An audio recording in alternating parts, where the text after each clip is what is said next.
भरत जी ने वेद, पुराण, शास्त्र, उपनिषद की सुंदर कथाएं कहकर सभी को सांत्वना दी। वे दोनों हाथ जोड़कर छल रहित, पवित्र, सीधी सादी सुंदर वाणी बोले।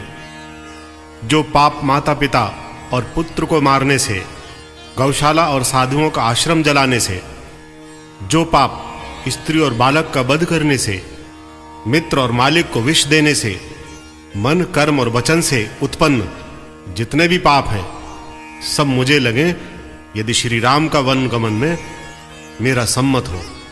भरत कहने लगे, जो लोग हरिचरण को छोड़कर घोर भूत प्रेतों को भजते हैं, विधाता मुझे उनकी गति दे।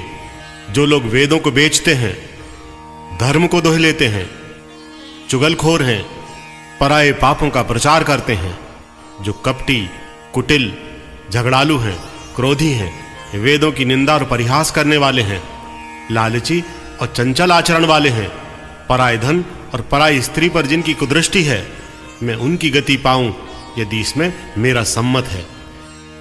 इस प्रकार सफाई देने की रीति ऋषियों, भक्तों में प्राचीन काल से पाई जाती है। पद्म पुराण सृष्टि खंड में इसी तरह श्री वशिष्ठ आदि सप्त ऋषियों ने शपथ ली है। कई लोग ये प्रश्न उठाते हैं कि भरत जी अपने आप को निर्दोष सिद्ध करने का प्रयत्न क्यों कर रहे हैं। भरत के अवध लौटने के पूर्व माता कौशल्या के हृदय पर इतने भीषण और निर्मम आघात लग चुके हैं जिससे उनका हृदय दुख के सागर में डूबा हुआ है।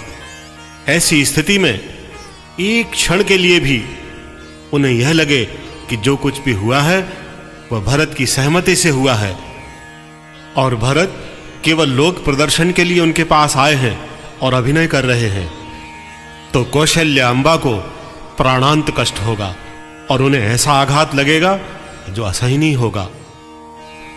भरत के स्वाभाविक प्रेम में डूबे हुए शब्द और भाव भंगिमाओं ने जो कह दिया, उससे कौशल्या माता का दाहकत्व में जलते हुए हृदय को अमृत जैसी शीतलता मिल गई। उन्हें लगा जैसे राम जी ही लौट कर आ गए हैं। कौशल्या मां के सामने भरत जिन शब्दों में अपनी सफाई दे रहे हैं, उनके एक एक शब्द से अंतःकरण की स्वच्छता झलकती है। उनकी शपथ अंतर्वेदना की व्यंजना है। इस सफाई के सामने हजारों वकीलों की सफाई कुछ भी नहीं है।